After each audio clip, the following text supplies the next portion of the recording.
22 November 2025ರ ಸಂಜೆ 4 ಗಂಟೆಯ ಈ ಸಿಸಿಟಿವಿ ಫುಟೇಜ್ ಪಂಜಾಬ್ನ ಜಲಂಧರ್ನದು. ಈ ವಿಡಿಯೋದಲ್ಲಿ ಬ್ಲಾಕ್ ಡ್ರೆಸ್ ಹಾಕೊಂಡು ಹೋಗ್ತಿರೋ ಈ 13 ವರ್ಷದ ಹುಡುಗಿ ಅವತ್ತು ತನ್ನ ಮನೆಯಿಂದ ಅದೇ ಏರಿಯಾದಲ್ಲಿರೋ ತನ್ನ ಸ್ನೇಹಿತೆ ಸಹೇಜ್ನ ಮನೆಗೆ ಹೋಗ್ತಿದ್ಲು. ದಾರಿ ಮಧ್ಯೆ ಅವಳು ಒಂದು ಕಾರ್ನ ಹತ್ರ ನಿಂತ್ಕೊಂಡು ತನ್ನ ಶೂನ ಸರಿ ಮಾಡ್ಕೊಂಡು ಹೋಗ್ತಾಳೆ. ಅವತ್ತು ಆ ಹುಡುಗಿ ತನ್ನ ಫ್ರೆಂಡ್ನ ಆಟ ಆಡ್ಲಿಕ್ಕೆ ತನ್ನ ಮನೆಗೆ ಕರ್ಕೊಂಡ್ ಬರ್ತೀನಿ ಅಂತ ಮನೆಯಲ್ಲಿ ಹೇಳಿ ಹೋಗಿರ್ತಾಳೆ. ಅವಳು ಹೋದ ಅರ್ಧ ಗಂಟೆ ನಂತರ ಅವಳ ಅಮ್ಮ ಮತ್ತೆ ಅಣ್ಣ ಮನೆಯ ಸಾಮಾನ್ ತಗೊಂಡು ಮನೆಗೆ ವಾಪಸ್ ಬರ್ತಾರೆ. ಅವ್ರು ಬಂದಾಗ ಮನೆಯ ಮೇನ್ ಡೋರ್ ಓಪನ್ ಇರುತ್ತೆ ಮತ್ತೆ ಲೈಟ್ಸ್ ಕೂಡ ಆನ್ ಇರುತ್ತೆ. ಆದ್ರೆ ಅವರ ಮಗಳು ಮಾತ್ರ ಮನೇಲಿ ಇರೋಲ್ಲ.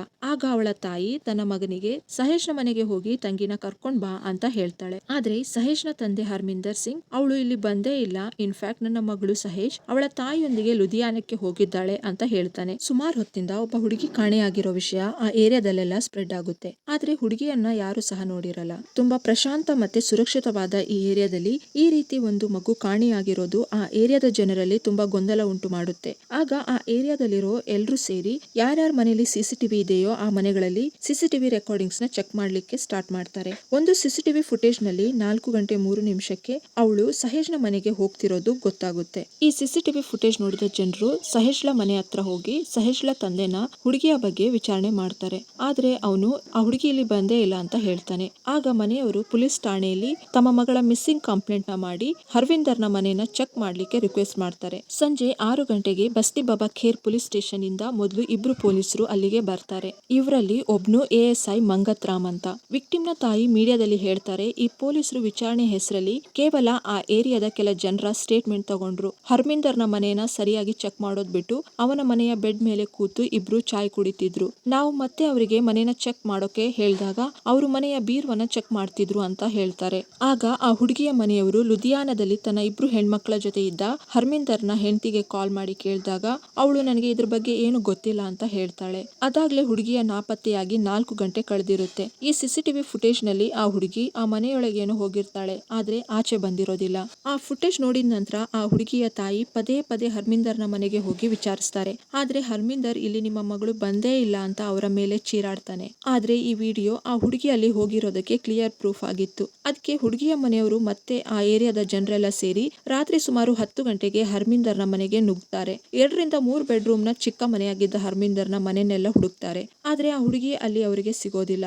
ಆಗ ಅವರ ಕಣ್ಗಳು ಮೇನ್ ಗೇಟ್ ನ ಬಳಿ ಬೀಗ ಹಾಕಲಾಗಿದ್ದ ಬಾತ್ರೂಮ್ ನ ಮೇಲೆ ಬೀಳುತ್ತೆ. ಆಗ ಎಲ್ರು ಸೇರಿ ಆ ಬೀಗನ ಮುರಿದು ಬಾಗಿಲು ತೆಗೆದು ನೋಡಿದ ಕೂಡಲೇ ಎಲ್ರು ಶಾಕ್ ಆಗ್ತಾರೆ. ಬಾತ್ರೂಮ್ ನ ಫ್ಲೋರ್ ನ ಮೇಲೆ ಆ ಹುಡುಗಿ ನಿರ್ಜೀವವಾಗಿ ಬಿದ್ದಿರ್ತಾಳೆ. ಅವಳ ಮುಖ ಎಲ್ಲ ಕೆಂಪಗಾಗಿರುತ್ತೆ ಮತ್ತೆ ಬಾಯಲ್ಲಿ ಬಟ್ಟೆ ತುರಿಸಲಾಗಿರುತ್ತೆ. ಇದನ್ನ ನೋಡಿದ ಕೂಡಲೇ ಜನರು ಹರ್ಮಿಂದರ್ ನ ಮನೆಯಿಂದ ಆಚೆ ಎಳೆ ತಂದು ಹೊಡೆಯೋಕೆ ಸ್ಟಾರ್ಟ್ ಮಾಡ್ತಾರೆ. ನಂತರ ಬೆಂಕಿ ಹಚ್ಚೋಕೆ ಹೋಗ್ತಾರೆ. ಆದ್ರೆ ಪೊಲೀಸರು ಬಂದು ಅವನನ್ನ ಹಿಡ್ಕೊಂಡು ಹೋಗ್ತಾರೆ. ನಂತರ ಟ್ರೀಟ್ಮೆಂಟ್ ಗೋಸ್ಕರ ಅವನನ್ನ ಸಿವಿಲ್ ಹಾಸ್ಪಿಟಲ್ ನಲ್ಲಿ ಅಡ್ಮಿಟ್ ಮಾಡ್ತಾರೆ. ಟ್ರೀಟ್ಮೆಂಟ್ ನ ನಂತರ ಅಂದ್ರೆ 24 ನವೆಂಬರ್ 2025ಕ್ಕೆ ಹರ್ಮಿಂದರ್ ಪೊಲೀಸರಿಗೆ ಕೊಟ್ಟ ಸ್ಟೇಟ್ಮೆಂಟ್ ಕೇಳಿ ಎಲ್ರು ಹರ್ಮಿಂದರ್ಗೆ ಗಲ್ಲು ಶಿಕ್ಷೆ ಆಗ್ಬೇಕು ಅಂತ ಅಪೀಲ್ ಮಾಡ್ತಾರೆ. 50 ವರ್ಷದ ಹರ್ಮಿಂದರ್ ಸಿಂಗ್ ಜಲಂಧರ್ ನಲ್ಲಿ MGN ಸ್ಕೂಲ್ ನಲ್ಲಿ ಸ್ಕೂಲ್ ಬಸ್ ಓಡಿಸ್ತಿದ್ದ. ಅವನಿಗೆ ಸ್ವತಃ ಇಬ್ರು ಹೆಣ್ಮಕ್ಳಿದ್ರು. ದೊಡ್ಡ ಮಗಳು 24 ವರ್ಷದವಳಾಗಿರ್ತಾಳೆ ಮತ್ತೆ ಚಿಕ್ಕ ಮಗಳು 14-15 ವರ್ಷದವಳಾಗಿದ್ಲು. ಅವನು ಕನ್ಫೆಷನ್ ನಲ್ಲಿ ಆ ಹುಡುಗಿ ಆಗಾಗ ನನ್ನ ಚಿಕ್ಕ ಮಗಳು ಸಹೇಜ್ನ ಜೊತೆ ಆಡೋಕೆ ಬರ್ತಿದ್ಲು. ಘಟನೆ ನಡೆದ ದಿನ ನನ್ನ ಚಿಕ್ಕ ಮಗಳು ಮತ್ತೆ ನನ್ನ ಹೆಂಡತಿ ನನ್ನ ದೊಡ್ಡ ಮಗಳನ್ನ ನೋಡೋಕೆ ಲುಧಿಯಾನಗೆ ಹೋಗಿದ್ರು. ಆ ಹುಡುಗಿ ಅಂದು ನನ್ನ ಮನೆಯ ಬಳಿಗೆ ಬಂದಾಗ ನಾನು ನನ್ನ ಮಗಳು ಇಲ್ದೇ ಇರೋದನ್ನ ಅವಳಿಗೆ ಹೇಳಲಿಲ್ಲ. ಅವಳನ್ನ ಮೆಲ್ಲಗೆ ಬೆಡ್ರೂಮ್ಗೆ ಕರೆದೆ. ಅವಳು ಮತ್ತೆ ನನ್ನ ಮಗಳ ಬಗ್ಗೆ ಕೇಳಿದ್ಲು. ಆಗ ನಾನು ಅವಳನ್ನ ಹಿಡ್ಕೊಂಡೆ.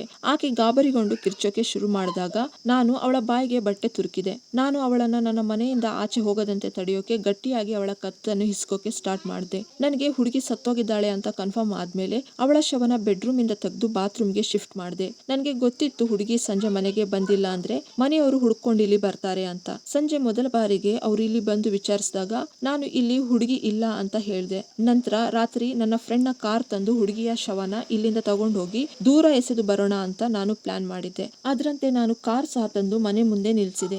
ಆದ್ರೆ ಅದಾಗ್ಲೇ ಜನ ಜಮಾಯಿಸಿದ್ರಿಂದ ನನಗೆ ಹೆಣ ಸಾಗಿಸೋಕೆ ಆಗ್ಲಿಲ್ಲ ಅಂತ ಅವನು ಹೇಳ್ತಾನೆ. ಜಸ್ಟ್ ಇಮ್ಯಾಜಿನ್, ತಾನು ಸ್ವತಃ ಇಬ್ರು ಹೆಣ್ಮಕ್ಳ ತಂದೆ ಆಗಿದ್ದ ಈ ಹರ್ಮಿಂದರ್ ಇನ್ನೊಬ್ರ ಹೆಣ್ಮಕ್ಳ ಜೊತೆ ಈ ರೀತಿ ಅಪರಾಧ ಎಸಗಿರ್ತಾನೆ. ಮತ್ತೆ ಸ್ಕೂಲ್ ಬಸ್ ಬೇರೆ ಓಡಿಸ್ತಿದ್ದ. ಅಂದ್ರೆ ಈ ಎಲ್ಲಾ ಮಕ್ಕಳು ಈ ರಾಕ್ಷಸನ ಜೊತೆ ಡೈಲಿ ಟ್ರಾವೆಲ್ ಮಾಡ್ತಿದ್ರು. ಆ ಮುಗ್ಧ ಹುಡುಗಿ ತನ್ನ ತಾಯಿ ಮತ್ತೆ ಅಣ್ಣನ ಜೊತೆ ಇರ್ತಿದ್ಲು. ಅವಳ ತಂದೆ 1 ವರ್ಷದ ಹಿಂದೆ ತೀರೋಗಿದ್ರು. ಹರ್ಮಿಂದರ್ ಸಿಂಗ್ 2019ರಿಂದ ಈ ಏರಿಯಾದಲ್ಲಿ ತನ್ನ ಹೆಂಡತಿ ಮತ್ತೆ ಚಿಕ್ಕ ಮಗಳ ಜೊತೆ ಇರ್ತಿದ್ದ. ಬಾಡಿ ಸಿಕ್ಕ ನಂತರ ಒಬ್ಬ ಮಹಿಳಾ ಪೊಲೀಸ್ ಕರ್ಮಿ ಸಹ ಅದರಲ್ಲಿ ಇರಲಿಲ್ಲ. ಬೇಜವಾಬ್ದಾರಿಯುತ ಬಿಹೇವಿಯರ್ ಗಾಗಿ SI ಮಂಗತ್ ರಾಮ್ ನನ್ನ ಸಸ್ಪೆಂಡ್ ಮಾಡಲಾಗುತ್ತೆ. ಪೋಸ್ಟ್ ಮಾರ್ಟಮ್ ರಿಪೋರ್ಟ್ನಲ್ಲಿ ಕಾಸ್ ಆಫ್ ಡೆತ್ ಸ್ಟ್ರಾಂಗುಲೇಷನ್ ಅಂತ ಕನ್ಫರ್ಮ್ ಆಗುತ್ತೆ. ನವೆಂಬರ್ 25ರಂದು ಕೋರ್ಟ್ ಹರ್ಮೀಂದರ್ ಸಿಂಗ್ನನ್ನ 9 ದಿನಗಳ ಪೊಲೀಸ್ ಕಸ್ಟಡಿಗೆ ಕಳಿಸ್ತಾರೆ. ಆದರೆ ಆ ಹುಡುಗಿಗೆ ನ್ಯಾಯ ಸಿಗುತ್ತೋ ಇಲ್ವೋ ಅನ್ನೋದನ್ನು ಕಾದು ನೋಡಬೇಕಿದೆ. ಸೊ ಇವತ್ತಿನ ಈ ಕ್ರೈಮ್ ಬಗ್ಗೆ ನಿಮ್ಮ ಅನಿಸಿಕೆ ಏನಂತ ಕೆಳಗಡೆ ಕಾಮೆಂಟ್ ಬಾಕ್ಸ್ನಲ್ಲಿ ತಿಳಿಸಿ. ಮತ್ತು ಇಂತಹ ರಿಯಲ್ ಕ್ರೈಮ್ ರಿಲೇಟೆಡ್ ವಿಡಿಯೋನ ನೋಡಲಿಕ್ಕೆ ಚಾನೆಲ್ನ ಸಬ್ಸ್ಕ್ರೈಬ್ ಮಾಡಿ.